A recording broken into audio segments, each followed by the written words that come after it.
Governor Cuomo has vowed to appeal after the EPA's decision to reject the state's plan to use clean water funds to build the new Tappan Zee Bridge. You may have remembered that the EPA recently rejected 94% of the $250+ million loans from the National Clean Water State Revolving Fund, and complete financing for the nearly $4 billion project is definitely in question. And there's only speculation how much money drivers are going to have to fork over here for the tolls. Current cash toll on the Tappan Zee, $5 per car driver, and it could potentially go up to $15.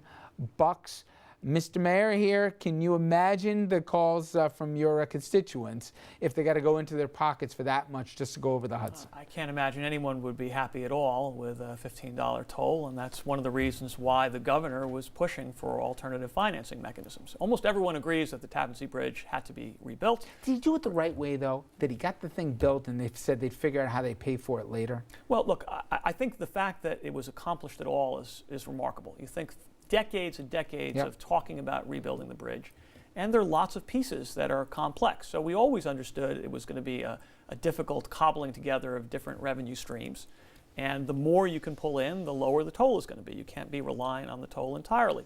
So I recognize there were differences of opinion about this particular source of financing. It seemed like funny math from the beginning. And that's the judgment the EPA has made, at least preliminarily. We'll see how it turns out, and if this is not viable, then we'll say goodbye and move on. But I don't fault the governor for looking creatively at ways to finance something that is vital to the future of our economy and our environment, and that's what the bridge is. Well, Dominic is a Rockland resident. If you are one of those people who see the tolls go from 5 to 15, who will you blame for it? That's a great question. I don't envision that scenario becoming reality. I just don't see it. I don't see this governor, knowing him the way that I do, permitting that to happen. I agree with the mayor. I really do believe, Richard, you may not feel the same way, but I feel he deserves credit for looking for a creative way. This thing built. I mean, for a creative way. So from when I moved to Rockland in the 90s, they were talking about a new bridge. And so all of a sudden Cuomo gets elected. You look up one day and the cranes are out there working. And so as I came here tonight, there were about, the pilings, right? You can see 5 or 6 cranes, and I applaud that. I really do, because the job is being done. It's getting done. Gina, remember his applause when the tolls go up. But okay, let's, and at home here, I want you folks via Facebook and Twitter to sound off on our question. Would you pay $15 to $20 to travel over the Tappan Zee? He may not have a choice unless he's swimming. Okay, now I want to speak about another one of the governor's initiatives, and that is to build more casinos. You got hundreds of critics and supporters speaking out for and against the plans to bring casinos to New York. Now, a series of public hearings being held this week. Backers are touting the local economic benefits, while critics warn of some of the problems that always are attendant with casinos, and also some of the fights as to who should or shouldn't get the casinos. There's a geography issue to this. You know this. We've talked about this. If one gets it and the other one doesn't, now they're saying, hey, just because we slated to have up to 4 casinos in, let's say, the Hudson Valley up through Albany, doesn't mean we're going to do it. There could only be 3. Do you have a sense in your head what the right number is? Are you more worried about oversaturation, or do you say just give it a shot? You know, I am worried about oversaturation, and I have been, and we've talked about this, and particularly looking at what's been going on in New Jersey as you look at what's happened to the casinos there. Obviously a very different scenario, a very different situation, but something that New Yorkers have to be cognizant of. Yep. So I do think that oversaturation is an issue. I do give the governor credit, and I do give the pro-casino advocates credit for trying to think about ways in which to invest in the upstate economy, ways to invigorate the economy. But that said, I do think oversaturation is an issue, and I do think we have to be cognizant of it. I'm curious, your constituents are probably the perfect test case, like the folks in the city would be, because they can go to Aqueduct, they can go to Yonkers if they're going to look to play the slots, really. But if they want to go to a casino, either they're going to AC or they're going to go up to Connecticut, Mohegan Sun, or Foxwoods. Do you think that they instead would say, oh, I'm going to stay in New York now. I'm going to go to the Valley, whether it's the Catskills, Orange County, or whatever else. Will they go there instead? I think some of them certainly would. It's, based on the quality of the facility and how convenient it is to get there. So by that standard, clearly there'll be some business to be earned in the Hudson Valley. And I do understand the point of pursuing this. If you link it to tourism, it can provide for investment in areas which are struggling. And the governor's point, I think, was we already have gambling in a certain form. Let's just make it more rational and capture the proceeds for public benefit. But I have to tell you, just personally, I can't shake the feeling that as a society, it's not really a great idea to be raising money by encouraging people to engage in reckless behavior. Do you have the same reservations about lottery? Yeah. Really? I do. Now, I'm putting aside kind of my public official hat. Yeah. I'm reacting just as an individual because I know when you're governing, you make hard choices and you deal with trade-offs, and rarely is there a perfect option.